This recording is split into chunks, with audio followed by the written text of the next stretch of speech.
Somewhere in a dusty attic right now, wrapped in an old blanket and forgotten for 100 years, there could be a single object worth more than the house it's sitting in. Not gold, not a painting, a gun. Because here's the thing nobody tells you. Some of the most valuable antiques on Earth aren't in museums.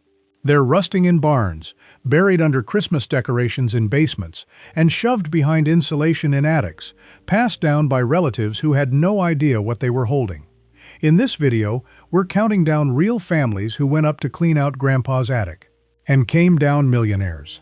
Stick around, because the last one sold for a number that made the auction house go completely silent. Let's get into it. Let's start with a name every serious collector whispers with respect: the Colt Walker.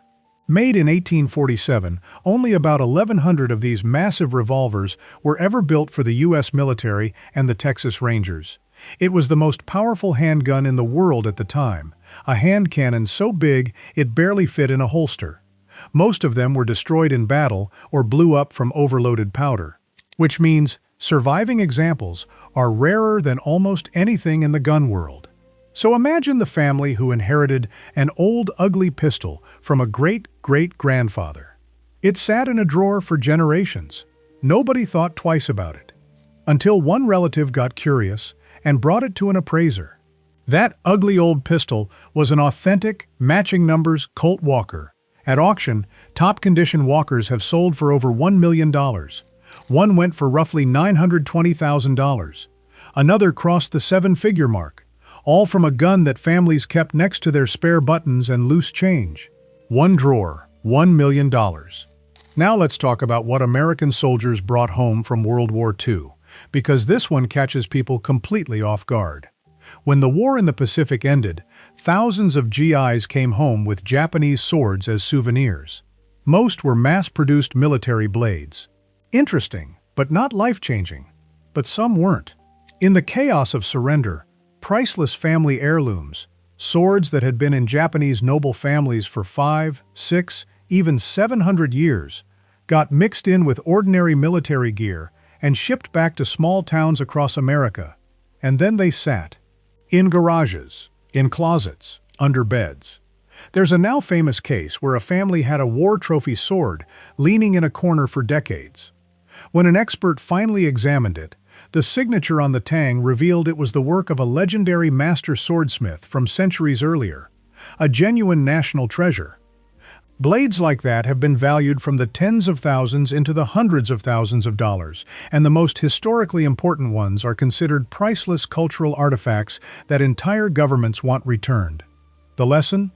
If Grandpa brought a sword home from the Pacific, do not clean it, and do not assume it's junk. Next up, the gun that basically built the myth of the American West, the Winchester rifle. Millions were made, so most Winchesters are worth a few hundred to a few $1,000s. Nice, but not retirement money. Except for one legendary variation, the 1 of 1,000. Back in the 1870s, Winchester tested every barrel they made. The best shooting, most accurate rifles, a tiny fraction of production, were specially marked 1 of 1,000 and sold at a premium. Very few were ever produced, and even fewer survive today. Here's where it gets wild. For decades, most people forgot these special rifles even existed. Then, in the 1950s, a TV movie reignited interest, and Winchester asked the public to check their attics. Families started dragging out old rifles that had been hanging over fireplaces for generations, and discovering they owned one of these ultra-rare guns. A standard old Winchester might fetch $1,000. A verified 1 of 1,000 has sold for hundreds of thousands, with exceptional examples pushing past $250,000. Same rifle, different 2 words stamped on the barrel, and suddenly it's a house.